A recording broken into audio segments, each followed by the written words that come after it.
Thanks a lot. Thanks and welcome to this session. This session is on the changing geopolitics of energy. We are supposed to have 3 presentations and they have to do with at different levels changes in let's say distributional consequences of changes in the energy sector. The first paper will be a paper by Christopher Ball, Philip Meyer, Stefan Vögele, Christina Gowurka, and Dirk Rübelke, as long as Wilhelm Kutschrinklings. And the paper is titled Electricity Market Relationships Between Great Britain and its Neighbors, Distributional Effects of Brexit. It's going to be presented by Christopher Ball. Christopher is a research associate at the Forschungszentrum Jülich at the Institute of Energy and Climate Research. He is an energy economist. He has a PhD in energy policies and environmental entrepreneurship. He is, I'll leave you the floor for your presentation. So if we agree, I would suggest to have 20 to 25 minutes of presentation, then quick clarifying questions after each presentation, and then some discussion towards the end. So if there are quick presentations, if there are quick, questions, let's have them at the end of the presentation. So thanks so much, and I leave you the floor. Thank you very much. Thank you very much, Federico. I'll just share this here. I think you all can see that now. I'll just put that into. You can all see that, I think. Yeah. Yes, great, brilliant. Well, thanks for the introduction.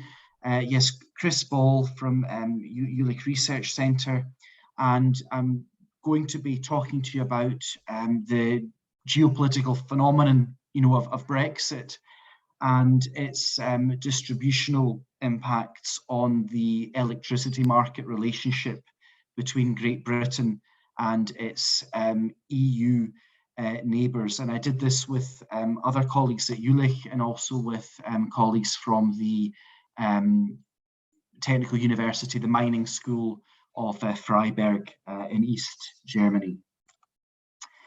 The joke about Brexit has always been that the voters were given a very simple choice, a very simple dichotomy in 2016 of remaining in the EU or leaving the EU.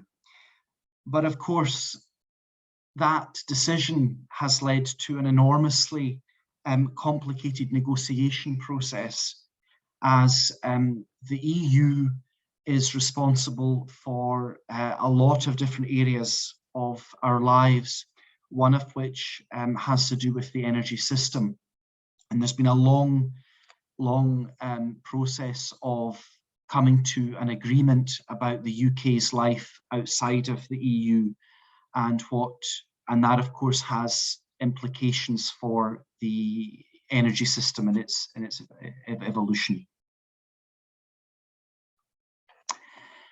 We published a paper in 2019 rather, in Energies, looking at the implications of Brexit for the electricity system of Great Britain.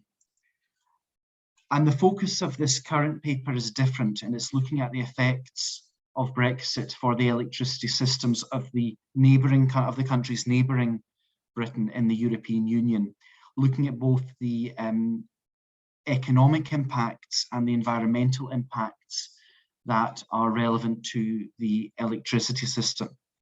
And we use this MA model to do this research. It's the electricity market model for Europe, which was created by Stefan Vögele, a colleague of mine here at Jülich. And it's a cost minimization model, and it's an electricity dispatch model.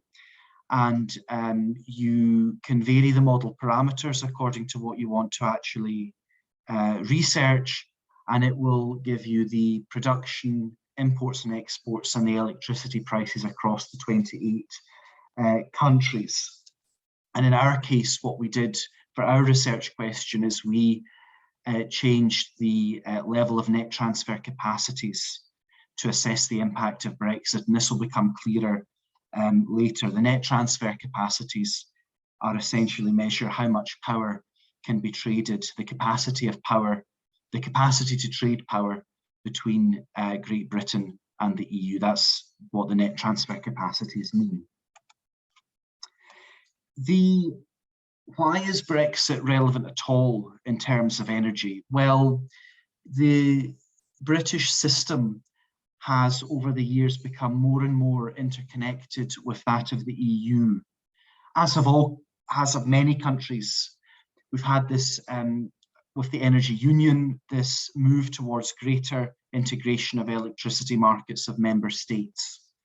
And this integration of the electricity markets, this ability to trade electricity from one market to another, is facilitated through interconnectors. And these are sort of giant power cables that connect the electricity systems of neighbouring countries. And you can see here in the UK's case that these are giant underwater cables connecting the UK's power grid with those of its neighbours. And the goal has been to build 18 gigawatts of capacity, net transfer capacity from Britain to the EU by 2030, to allow that trading of electricity among to allow that trading of electricity. So these are the interconnectors that govern the net transfer capacity. However, what happened on the 1st of January 2021 is that the UK left the internal energy market. That was part of the deal. And as a result of that, the UK lost access to this mechanism called the Euphemia platform. And this Euphemia platform essentially governs the trading of electricity among EU member states. It has two key benefits. It allows simultaneous market clearing and the automatic allocation of transmission capacity. And because of that, this minimizes the trading errors and it makes the electricity trading among member states more economically efficient. Now, of course, because the UK has left the internal energy market, no longer has access to this Euphemia platform, it's likely that those trading errors are going to increase and that trading is going to become less efficient. And as Geska et al. Have pointed out, if Britain's going to give up this, if Britain gives up this mechanism that coordinates effectively the cross-border electricity trade, it leads to questions about whether it's actually worth investing too much in increasing the volume of that trade. In other words, in investing in those interconnector projects. So that's our first premise to this, that Brexit could lead to a reduction in the expansion of interconnector capacity between Britain and the EU to 2030. Our second premise is that Brexit will lead to a pound devaluation to 2030, and that has relevant electricity market, that has relevant impacts on electricity trading between Great Britain and its EU neighbours. This pound devaluation is, of course, reflective of an increase in trade barriers caused by Brexit. And what we have identified is a structural change in the relationship of the pound to the euro that has occurred between November 2016 and July 2017. And that we believe that coincides with the UK's formal notification to the EU that it's going to withdraw, that it was going to withdraw from the European Union. And that what we see here is a structural change, a long-term difference in the pound's relationship to the euro, a devaluation. And we believe that devaluation will also have an impact on electricity, on the electricity trade. And we're interested in that and how it interacts with the possible reduced expansion of interconnector capacities, reduction in the net transfer capacities. So in terms of the operationalization of what we have done, this essentially explains the different scenarios and their variants. We have two core scenarios, a blue scenario and a green scenario. The UK could follow a blue scenario, meaning involving a unilaterally high carbon price, higher than the EU's carbon price in 2030, accompanied by a lower expansion of renewables and nuclear, or it could follow an alternative scenario, a green scenario, which involves a convergence of the British and European Union carbon price, but a greater expansion of renewables and nuclear in the UK. These are two different scenarios. These are the two overarching scenarios, and you have different variants within those scenarios. You've got a soft Brexit, where the interconnection capacity is fully expanded, or you have a hard Brexit, where the capacity expansion is 1/3 lower than previously planned, and you have a default value of the pound against the euro with its default currency rate before 2016, and a 10% devaluation against the euro, denoted by this inflation suffix. So these are the two core scenarios and their variants, and we assess the impacts across these.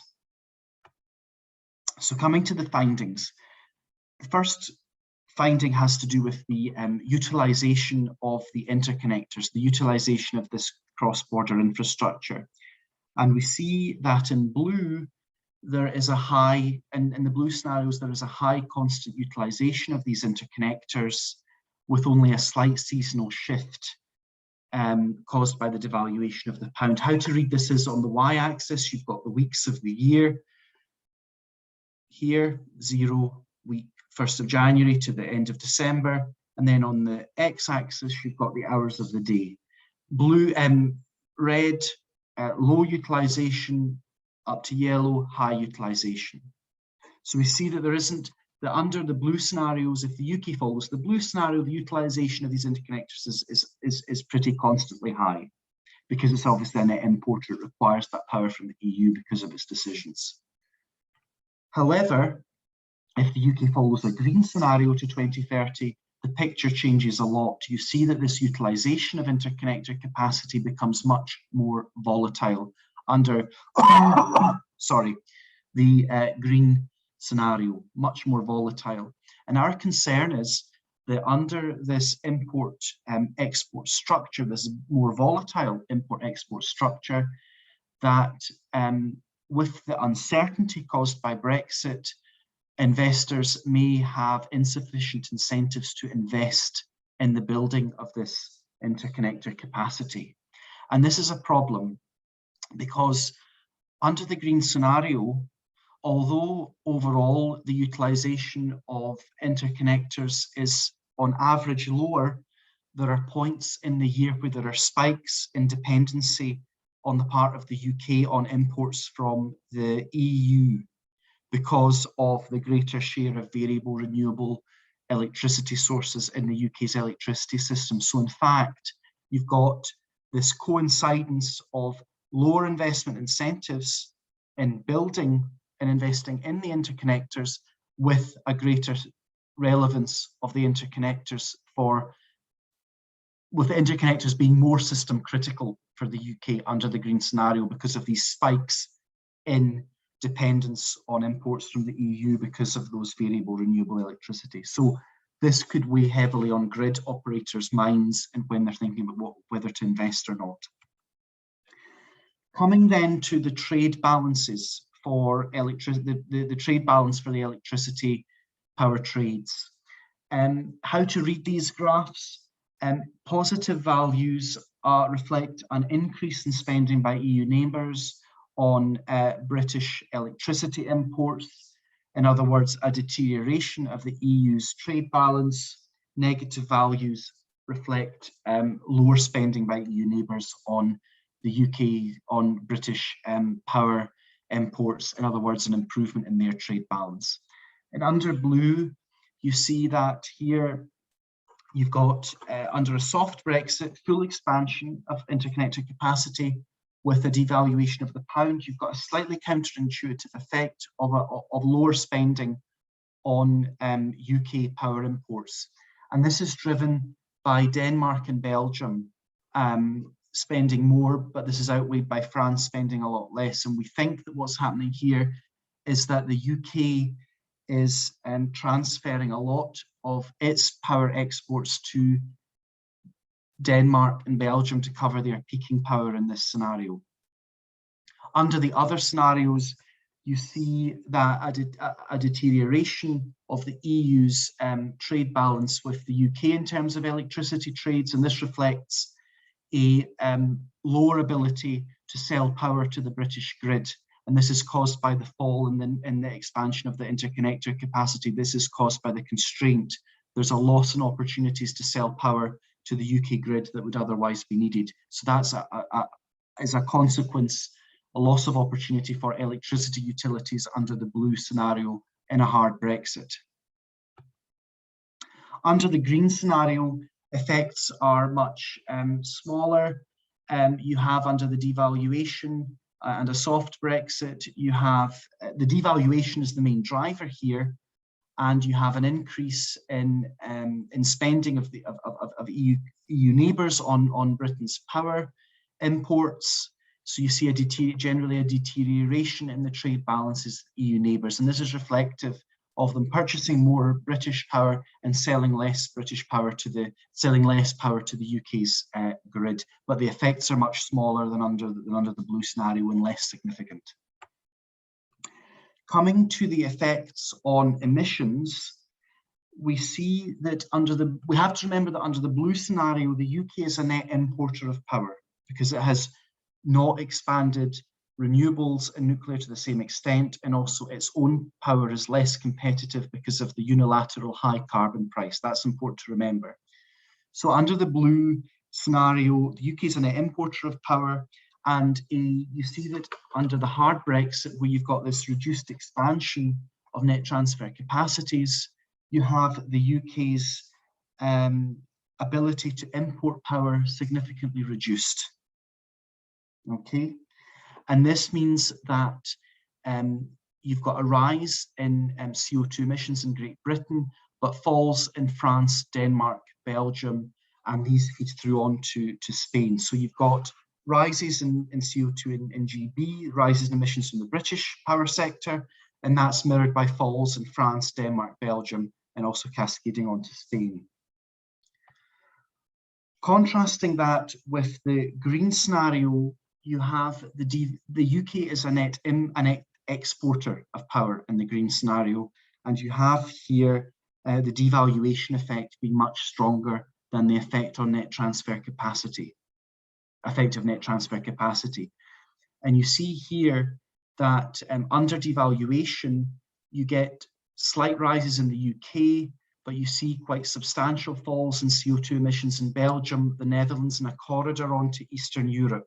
The cascading effect onto Eastern Europe. These are benefits, these countries benefit from the greater competitiveness of British green power on their systems, and their emissions fall. And you've got, even in Poland, a substantial fall of more than 15% in its emissions from its power system, and that's reflective of course, of the greater focus of the Polish power system on fossil fuels, even in 2030. It's one of the few countries that in the EU that in 2030 still has a power system that's still very dominated by fossil fuels. So you see that in the green scenario, there are quite substantial opportunities to benefit, to reduce emissions under the devaluation of the British pound for the EU neighbours. So to conclude, the distributional impacts for the EU's neighbours from Brexit is very scenario dependent. It depends on whether the blue scenario is followed or the green scenario is followed by the UK to 2030. Under the blue scenario, for the electricity utilities in the EU, a hard Brexit leads to a loss of opportunities to sell power to the British grid, and that is, of course, a negative consequence for these electricity utilities.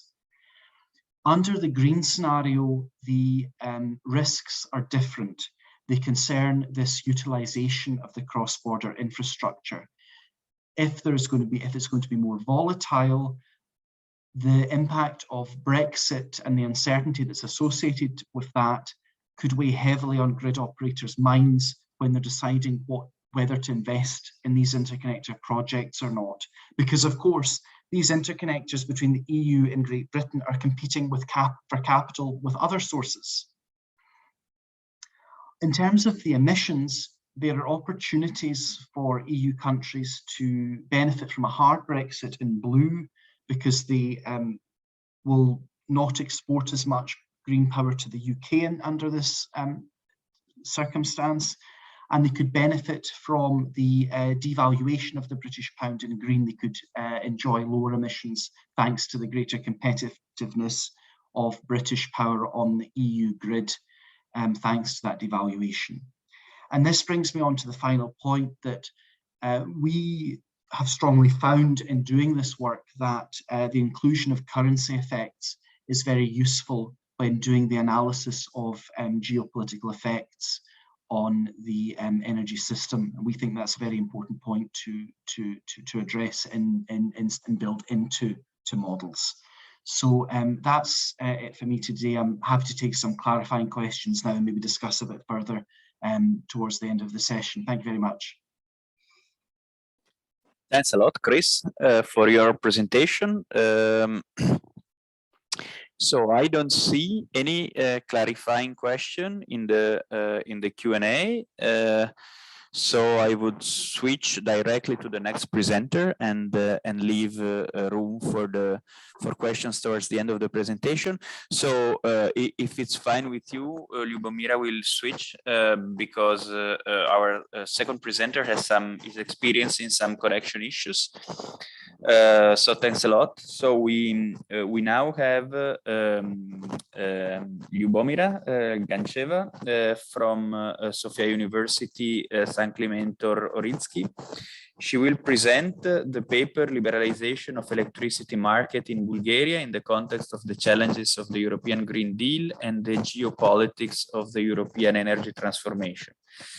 Lubomira is currently at the University of Sofia. She is an expert in energy markets, and she has worked a lot both in the academic domain and in the, let's say, in the applied domain, in consulting and in dealing directly with firms and foundations that are involved with energy, but also with geopolitics, with democracy. So it's a mix of competencies that we are particularly happy to have with us today.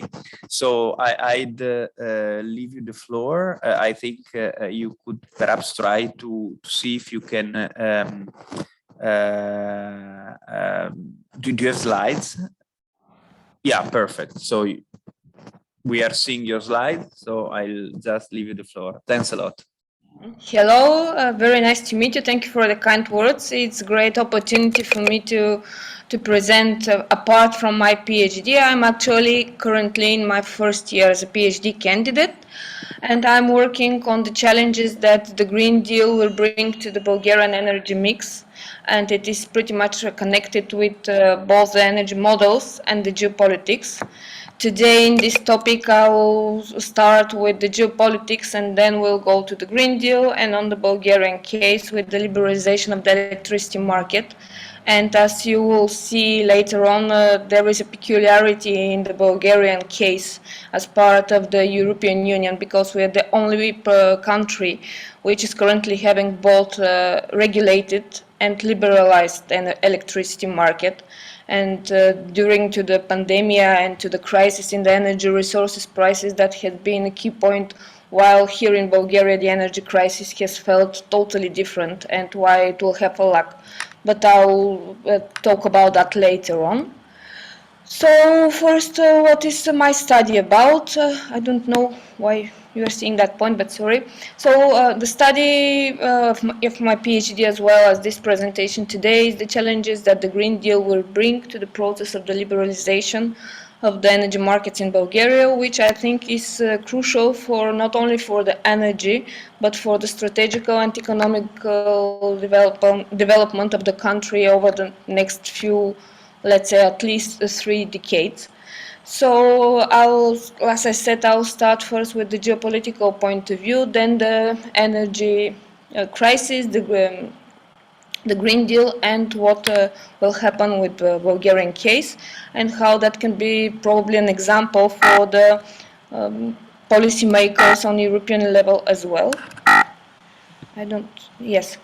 So, as I said, starting with the geopolitical point of view, it is very important to say that the global energy transformation is becoming more and more major geopolitical force, because it changed the power structures of the regions and the countries, and it brings a promise of energy independence to the nations and to the communities as a whole. They currently, I think, they strive for energy security and for the democratic empowerment. So the energy transformation, in my opinion, will be one of the major elements that will reshape the geopolitics as a whole in the 21st century. And it will also have a large impact in the demography, inequality, the urbanization, the sustainable development, and the climate change, and the current national policy in major countries.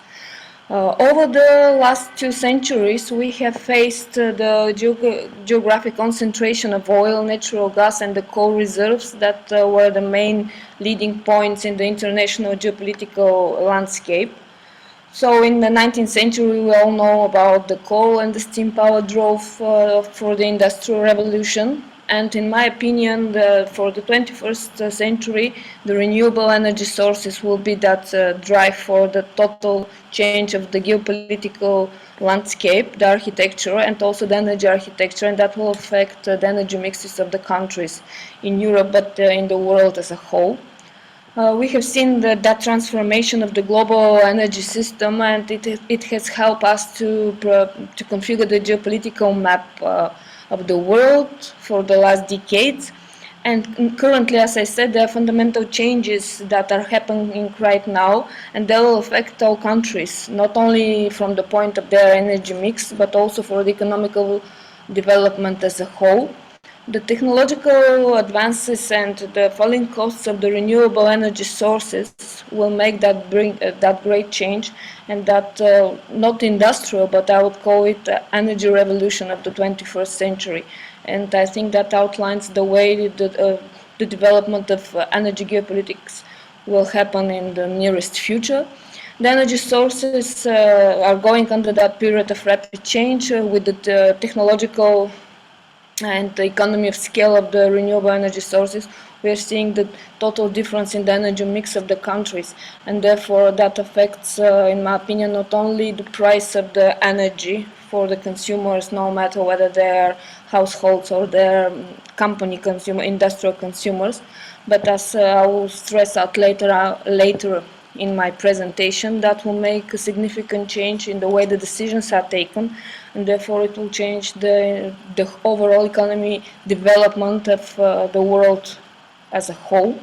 The renewable energies are the key tool and the mechanism for the countries to increase their energy security, something that has not happened in the past due to the production and the resources of the coals, for example, or the natural gas, while the renewable energies are very important and powerful tool for the countries to increase their energy security, and therefore to be able to change the energy mix and the price of not only of the energy, but of the more main products and services they're producing. And the rapid development of the renewable technologies and their deployment will have a long-term effects. So what are for me the main trends that will be the forces for the change? Of course, we're starting with the climate change. That has been a popular topic, but not only from politics. It has now turned on the industry, and more specifically in the energy industry. And it is very much connected with the renewable energy targets, not only the Green Deal, but the Fit for 55. And we saw that it was yesterday, not yesterday, but on 30th of December, that the European Commission has presented its second pack for the Fit for 55 documentations, and the way the energy development will be led over the, let's say, 2 decades in the future. So we're seeing that the climate change in the policy, but also in the investment mechanisms of the European countries and the European Union as a whole is now connected with the development of the renewable energy targets. For example, like 2 or 3 years ago, we were used to saying that the climate change will happen if we reduce the emissions, but now the targets are different, and that difference is not only the policy, it is then in the investment mechanisms, and it will then come to the national energy mixes. So I think this is a main trend that is worth saying and mentioning. The technological innovation, as I said, it's very important because now the innovations, the digitalizations, the energy stories, they are opening the new frontiers. And the new digital technologies, such as the smart grids, for example, the big data, the artificial intelligence, and the Internet of Things, I think they will change totally the way energy is produced and energy is used. And that will change a lot, not only the energy mix, but the economy of the different countries, and it can change the statistics and for that development in the future as well. The declining costs, as I mentioned them previously, but as the costs of the renewable energy and technologies are falling, I think that the business for the renewable energy will become a major driver for that change. The public opinion is something very important. It is seldom used in economic analysis, but I think we should keep it in mind together with the corporate and investor action.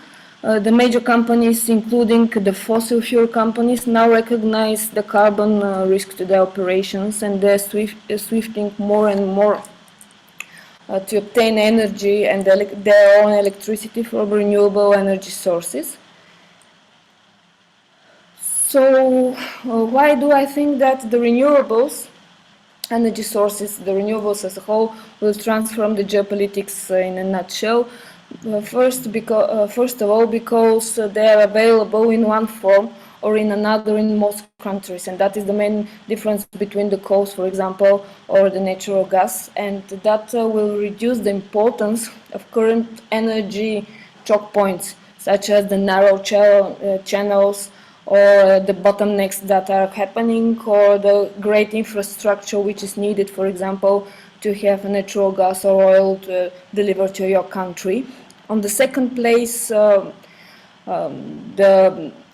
almost any scale can be developed, so therefore it's not those large investments are not needed, and the time for the inserting and starting to use new renewable energy sources is becoming short and short, and we are currently seeing on the other side the North natural gas, the Nord Stream 2. We're seeing how many decades it has taken, and now it's not still into action. During that time, photovoltaics are happening just for 1 or 2 years, and they're increasing the energy security of the countries. On the other place, the marginal costs, the nearly zero marginal costs, they give great options for the economy of scale. The consequences, what I think will be the main the main changes from geopolitical point of view. First of all, there will be new actors. The cities and the corporations are now going into the energy sector because in the past we saw that the countries were to decide, or the big, like European Union, the big unions Now there is decentralization of the energy policy and decision-taking process, and I think that will totally change the decision-making process. That will totally change the way the energy mix is, the architecture of the energy mix in the future. On second place, the oil and the gas were currently used, we saw like foreign policy instruments, but when there are renewable energy sources, their importance of the oil and the natural gas will decline in the future. The energy electricity cuts off could not be used so easily as a geopolitical weapon. We all remember, for example, the conflict between Russia and Ukraine and the electricity downfall, or the way the natural gas was stopped. Whenever the country has a greater energy security, those geopolitical weapons will not be used as much and as heavily as in the past. And last but not least, I think that therefore there will be a reduction in the oil and the gas related conflict, because their importance, as I said, will decrease over the time. And then from that geopolitical point of view, to go on to the local point of view, the Bulgarian case. As I said, Bulgaria is a very peculiar case for Europe, and it's due to the communist history we had and the way we'll transfer our economy and our energy mix as a whole. First of all, just a brief presentation. The Bulgarian energy sector is very well developed. Well, we have the access to the grid, and we are currently on the Balkans the main exporter of electricity for all countries. Therefore, we're having the lowest price, and that is due to the, as I said, the communist development and the great installation forces we had. At the same time, Bulgaria is the only European country that has the both regulated and the liberalized energy markets. For all households, the price is regulated, which means that the national authority is making the price of the electricity. It's stable for 1 year, and we have a large, great installations and plants producing electricity, which are currently state-owned, and so we don't have the liberalization of the market. Like more than 40% of the market share of the electricity in Bulgaria is on the regulated price, and it's produced from state-owned companies. I have presented two graphics which are showing the installed generation capacity and the annual gross generation in Bulgaria, and it can be seen.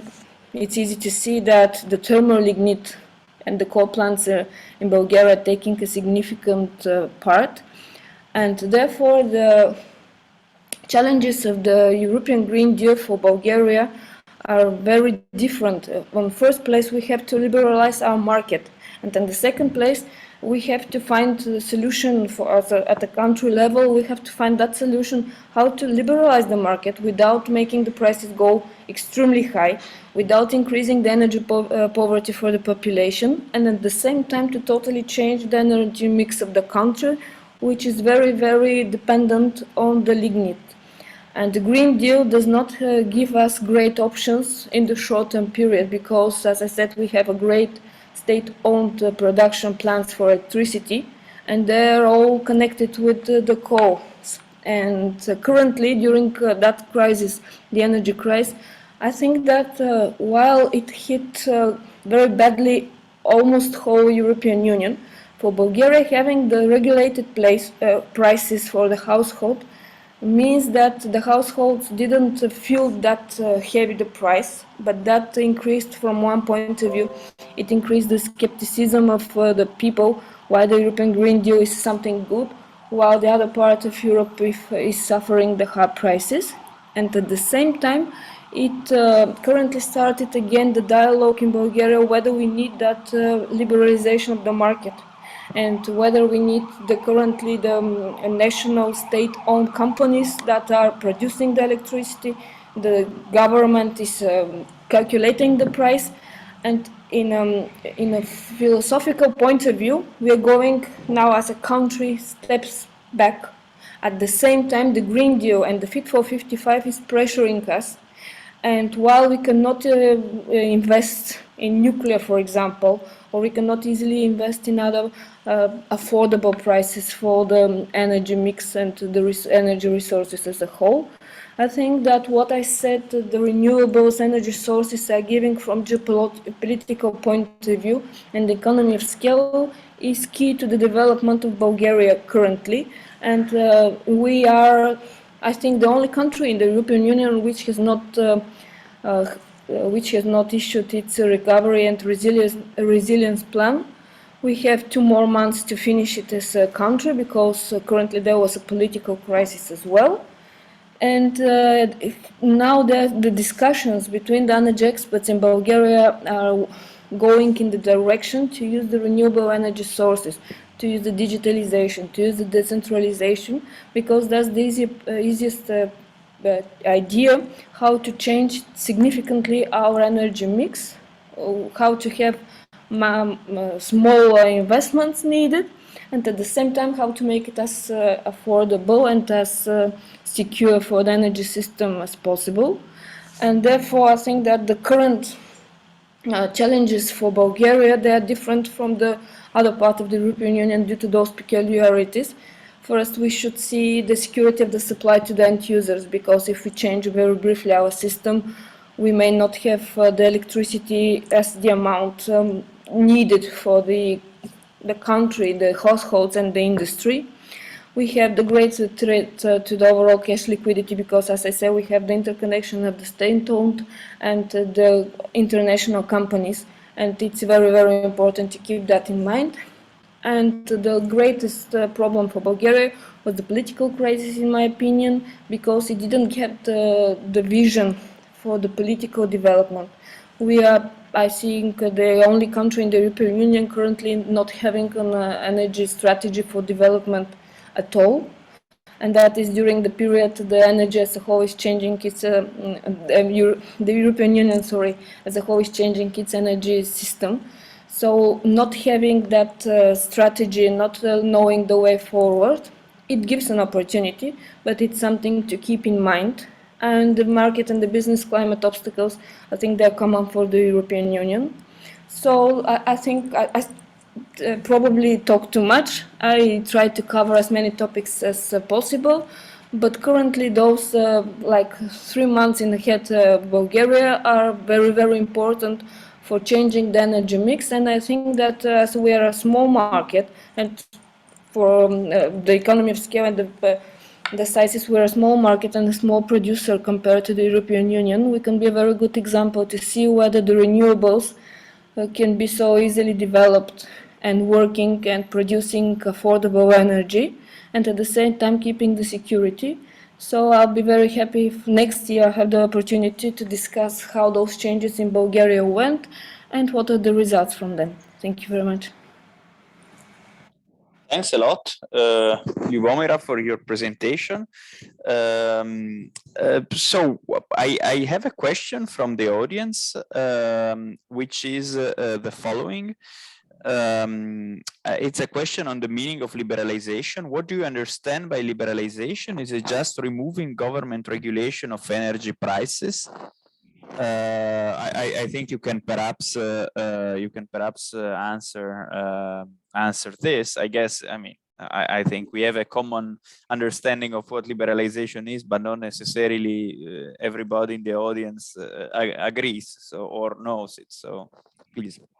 Yes, so it's not only removing the government regulation of the energy prices, but it's liberalization, introducing new companies that can produce the electricity, that can transfer the electricity, or that can transfer the natural gas, for example. Currently, the largest part of the energy production system, as I said, is state-owned as well, and they are natural monopolies. And we need to have the total change of the way the electricity is produced, it is sold, and on one principles the energy prices are calculated. The overall process should be totally changed. As I said, we have both 2 segments. One is the segment which is liberalized for the largest consumers, but for the households everything is state-owned, and it is like it used to be in the communist times. So there is an overall process. We need to change the directives, we need to change the regulation, we need to change the framework and the way, as I said, to produce and to calculate and to sell the electricity. And not only electricity, the natural gas as well, the overall energy system of Bulgaria. So I have a question that is related. So basically, I mean, in a way, you are saying you were saying that basically there's not a vision, and I mean, you have two instruments, right, to achieve a vision here. You have the instrument of the state as a regulator, right, as a policymaker, and you have the instrument of the state, of the government as owner. And this may be a paradox, right? That having two instruments, you don't manage to achieve a vision. But you know, one could also say perhaps that it's because the government is in two places, and these two places don't necessarily communicate to each other. So I was wondering, do you have an idea of the relation between you know, regulators and say companies that are owned by the same institution? Do they talk to each other? Do they contribute? Does state-owned companies somehow contribute to the regulatory policy of the government? I wouldn't say, and what is interesting for the Bulgarian case as well is that we have the companies who are, for example, producing electricity, they're state-owned, so from one point of view they need to maintain the security of the energy system. At the same time, there are companies that are working for higher income and for higher profits.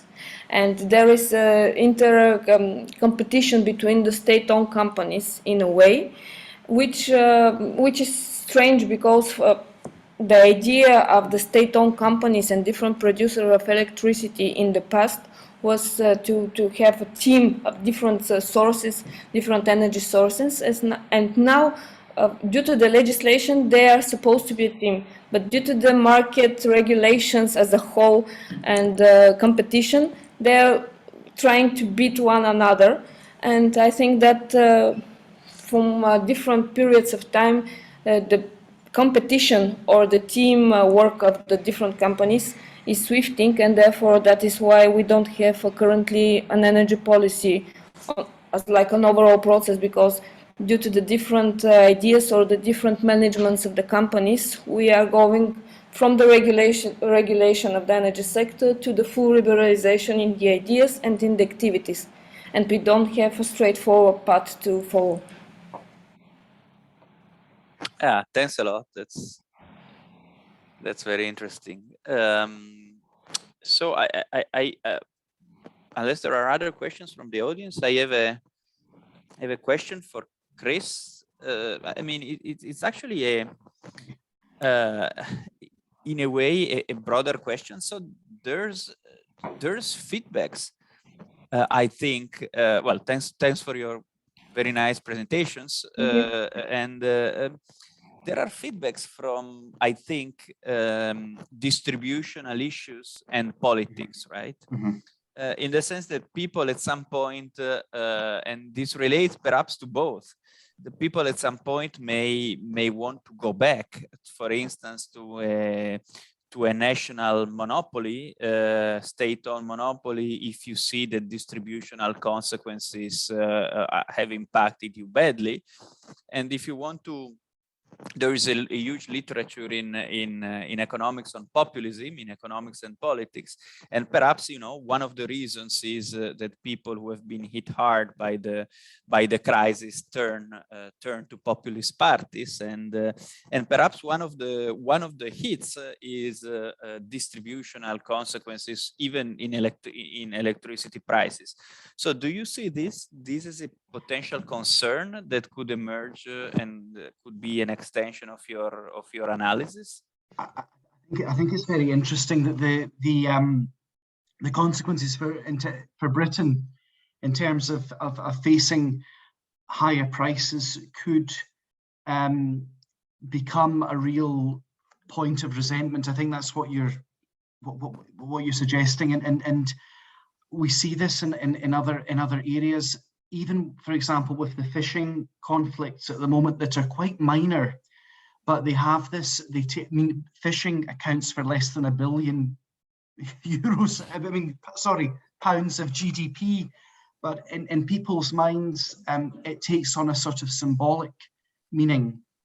And for people in Britain as well, with this recent energy crisis that Lyubomira was just talking about, people have faced a real squeeze, especially because we produce a lot of our electricity through natural gas, and a lot of providers have gone bankrupt, and people have faced increases in prices because of this liberalised market in some ways. And with the EU, you've got some protections there. The European countries kind of cooperate to kind of to prevent that, to soften the blow from these crises. But in Britain, obviously, we're out with that, and we face the full consequence of that with people's. I mean, literally, your electricity supplier going bankrupt. You know, it's been a real consequence of this, because of the huge spread on prices. And there could be more of a. There has been in some quarters a call to go back to a more regulated system because of this, because people have become concerned about being exposed to these effects. I think in Germany they get this. They have a liberalised system, but they also build into it a bit more protection as well. They energy utilities have long-term contracts with their gas suppliers, which means that they can absorb, they can plan for things in a much better way. I find there's probably a kind of happy in-between scenario. But yes, this feedback effect could be pretty significant, and it has led people to think about, you know, energy systems have come back into the public discourse again because of this recent crisis for British people, and again they're thinking about how the system needs to be improved. It makes, again, I suppose, the argument stronger in terms of actually going towards decarbonising and reducing your reliance on gas as well. Thanks. No, I agree. I think those are all great points to explore. And so I think our third speaker is not connected. So I think, I think we might, unless you have questions or you want to exploit the additional time that we have to go deeper on some of your.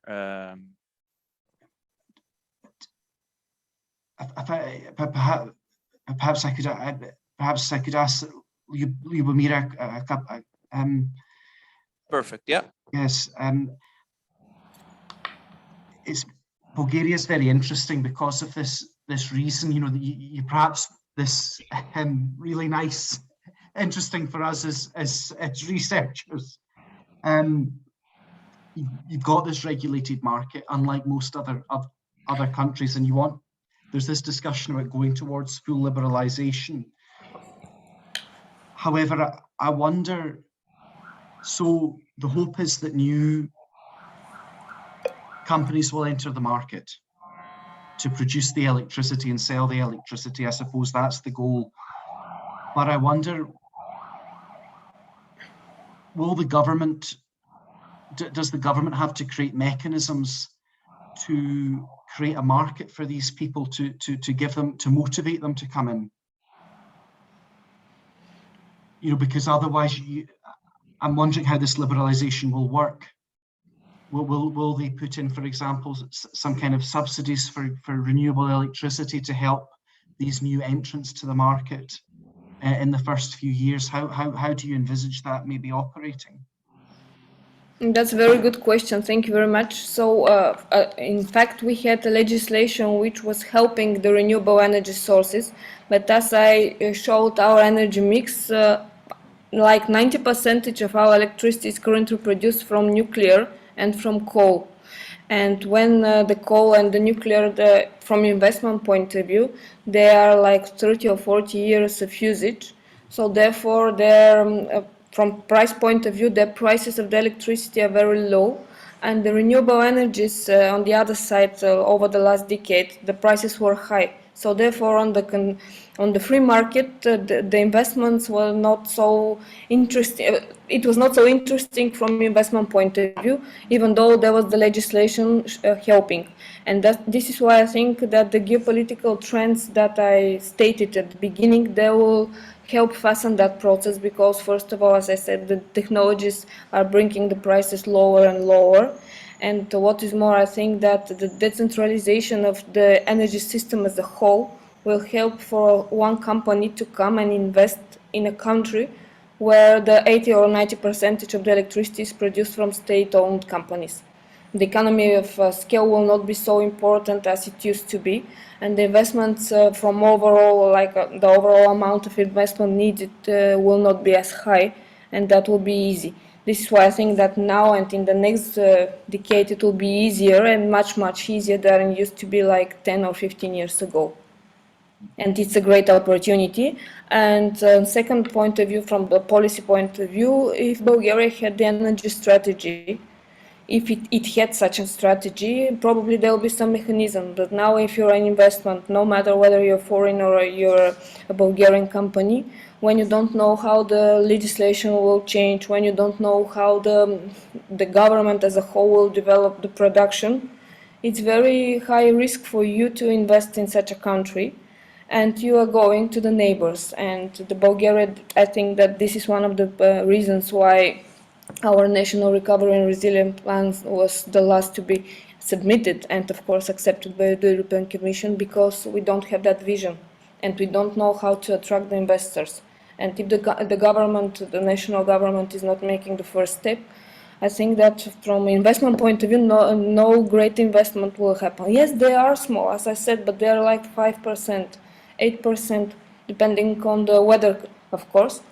And to have the great shift, you need first the change in the technology and the world as a whole, which is happening now. And I think on the local place, the change in the national policy will happen to follow that trend. I was going to, you talked about the security of supply issue, and I would suggest that you perhaps look at the capacity markets, for example, in Britain and Germany, and you could perhaps look as if there's any lessons in there for Bulgaria.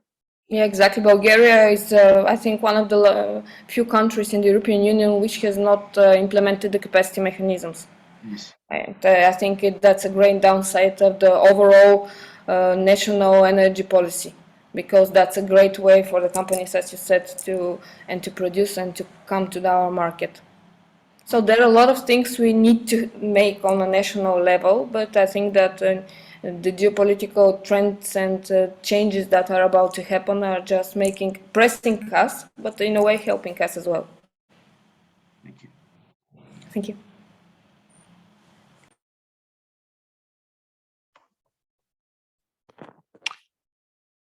I don't see Anam here. So thanks a lot again, Lyubomira and Chris, for your very interesting presentations. Thanks all of our audience. And I think I would just close the session, and I will see each other in the next session. Thanks a lot. Very much. Thank you. Bye. Bye-bye. Bye-bye.